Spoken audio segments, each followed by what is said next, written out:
On a bright but chilly morning in the middle of the city's financial district, where glass towers scraped the sky and expensive cars hummed along polished streets, a little girl with dusty cheeks and tired eyes pushed open the enormous doors of the Grand Crest Bank. Her name was Aria Nolan, and her small hands clutched a worn-out card the way someone holds the last piece of hope they have left in the world. Sunlight poured through the tall windows, but even in all that brightness, Aria looked like a shadow, fragile, trembling, and very out of place among marble floors and towering columns. And as she stepped forward, heads turned, not out of kindness, but out of confusion, surprise, and a touch of judgment. All she wanted was simple. She wanted to check her balance. If you believe kindness can change someone's life, and if you stand for second chances, please take a moment to like, comment, share, and subscribe to Kindness Corner. Your support helps us spread more light in a world that desperately needs it. Aria's journey to that bank had not started with courage, it had begun with desperation. She had spent the last 2 days wandering the city with only a few coins in her pocket, wearing a torn gray shirt and jeans that barely fit. Her mother had always told her, before she passed away, to keep the little white bank card safe. Aria had held onto it for years, never knowing if it meant anything. She only knew that today, with hunger gnawing at her stomach and strangers avoiding her on the sidewalks, she was finally ready to see if the card was worth anything at all, if her mother had left her a miracle, or nothing at all. The bank was alive with noise and energy that Aria had never experienced before. Screens flashed figures and stock charts. Workers in tailored suits hurried past one another, carrying files and coffee cups. Phones rang constantly. Every corner glowed with wealth. And in the center of all this power sat Maxwell Grant, one of the wealthiest investment magnates in the city.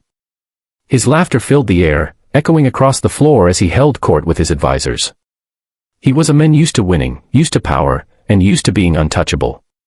Nothing ordinary ever rattled him. But then he noticed Aria. She stood at the customer service desk, timidly sliding her card forward. The banker behind the counter, Elena Rourke, froze at the sight of the girl's condition. People were staring, some out of concern, many out of shock, and a few with irritation. Aria's voice was barely audible as she explained what she needed. Elena offered her a soft smile and guided her gently toward Maxwell's section, because his exclusive terminal could access deeper archives of old accounts. Aria didn't know this. She only followed because she wanted to finally know if she had anything left in this world. Maxwell watched her approach with mild amusement. He assumed this was some publicity stunt or perhaps a misunderstanding. He leaned back in his seat, chuckling quietly as the little girl stepped up to the counter. With a quick motion, she handed him the card, an old, faded debit card that had seen better years. Maxwell shook his head at the absurdity of it all. A billionaire being asked to check a homeless child's bank balance. The situation was so surreal that he couldn't help the smirk growing on his face.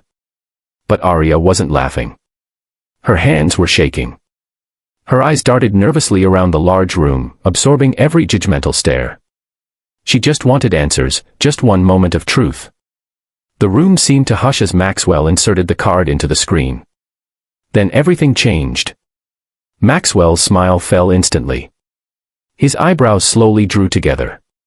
He leaned forward, rereading the digits on the screen as if they might rearrange themselves into something more believable. His advisors stepped closer, their faces shifting from curiosity to shock. Elena held her breath. The balance on the screen wasn't empty. It wasn't small. It wasn't normal for someone like Aria. It was enormous. Aria's mother had once worked at a small community center where she met a kind-hearted entrepreneur named Victor Hale. He was childless, aging, and grateful to Aria's mother for caring for him in his final months. Without Aria or her mother knowing, Victor had created a trust fund in Aria's name, a fund that grew year by year, untouched, accumulating interest and investments that Victor had set to continue even after his passing.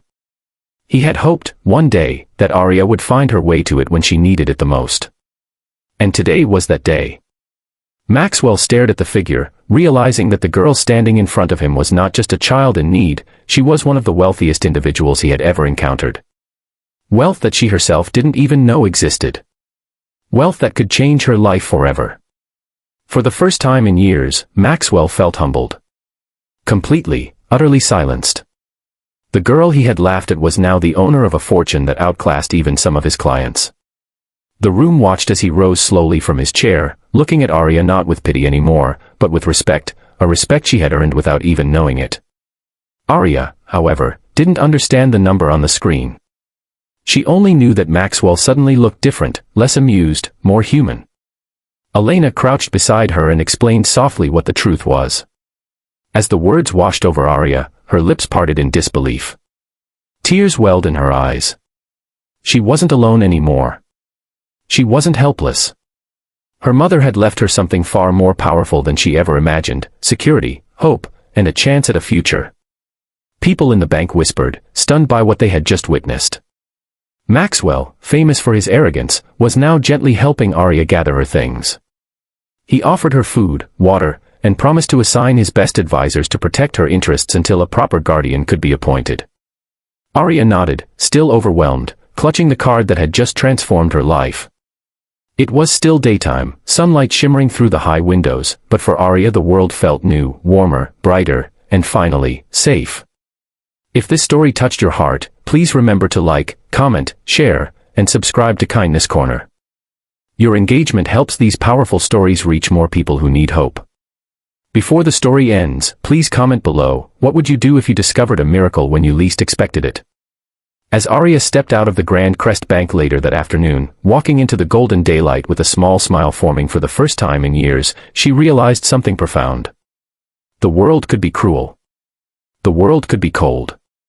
But sometimes, hidden in the most unexpected places, there were gifts left behind by those who loved us, gifts powerful enough to change everything. And that day, Arya carried hers close to her heart, knowing her life was no longer defined by fear, but by possibility.